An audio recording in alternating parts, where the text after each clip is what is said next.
NBA Finals, Pacers Thunder, Game 7. The NBA got exactly what they wanted with a 7-game series. Unfortunately for me, I missed out on a big score of 35 units if only the Thunder won Game 6.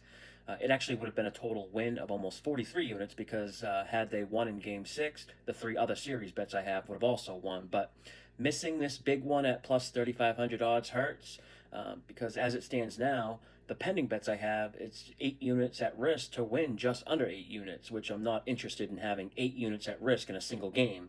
I mean, it was fine when I had the upside of 1 unit to win 35, but now 8 units to win 8 units, a lot less appealing there. Even though I'm in a great spot, I mean, I have a 7.5 point favorite that I just need to win outright. I don't even need them to cover the spread. But again, this is real money I have at risk here. And even though I like OKC to win, I do have to hedge here. And now, when I hedge, ideally I like to give myself the chance to win both, which in this case would mean betting the Pacers on the spread. My concern, though, this Pacers team doesn't lose and cover. Their against the spread record is almost identical to their straight up money line record. In other words, they either win the game straight up or lose by double digits. It's happened all playoffs. The Pacers are by far the most profitable team this playoffs on the money line. Betting the Pacers on the money line in every playoff game, you'd be up over 1,700, which is almost 3 times as much as the next closest team, the Knicks. So although I did bet the Pacers plus 8 right when the lines opened up, I only did it for 1 unit because if they lose, I don't think it'll be by like single digits. So I also have 2 units on the Pacers money line at plus 265. That's 2 units to win 3.3. Which will help limit some of my liability on these OKC series bets. It's tough though because I do like the Thunder in this game. If I didn't have the future bets, I'd probably be betting OKC. Thunder have been great, as a bounce back team. They haven't lost 2 games in a row all year. And I've talked about this home road dichotomy with this OKC team. I mean, not that it matters now because they won't have to play another game on the road, but their home versus away numbers are just mind boggling. Negative 6.2 net rating on the road to plus 20.7 at home.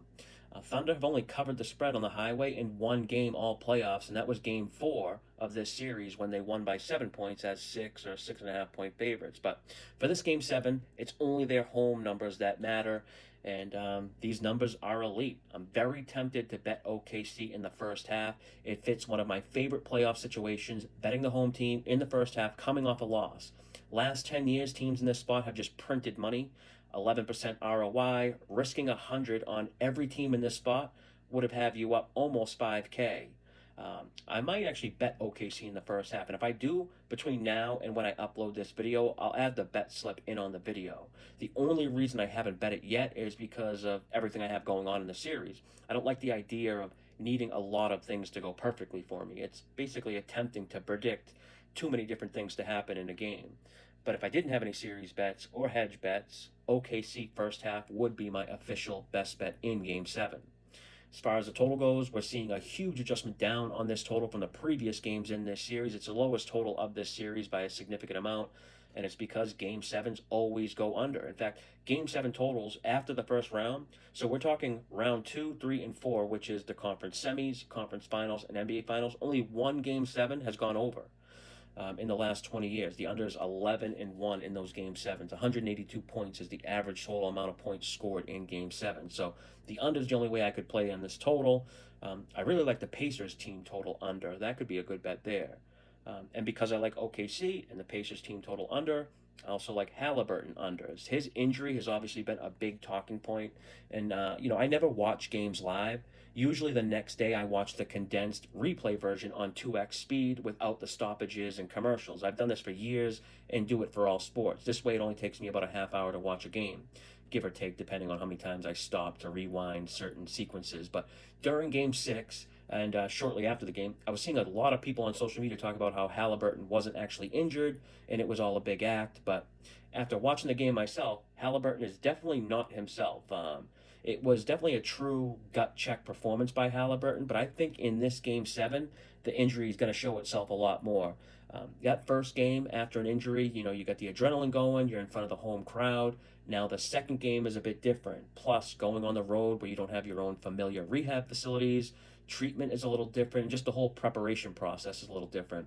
I like his unders. I think he'll be back in the torture chamber for Game 7. Rumor is that if this is the regular season, his Halliburton's injury would be a multi-week injury. The good news for the Pacers is he's was only needed for 22 minutes last game, and it's a 3-day layoff between games. But under is where I'm looking for him. Just haven't decided if it's going to be points or I'm going to combo it up. For other players, can't really take too much away from Game 6 or any game that's a blowout, really. Pacers were up 30 points going into the fourth quarter. Wasn't like a high intensity game. It's almost like the Thunder just moved on to Game 7 after the first quarter. But I do want to look to play some Thunder players over. I liked Chet overs last game in Game 6. Thankfully, I avoided betting it. He only had 4 points. But now, after 3 straight unders by him, I am going to go with his over 15.5 points in this game. Don't think he's going to just continue this poor shooting.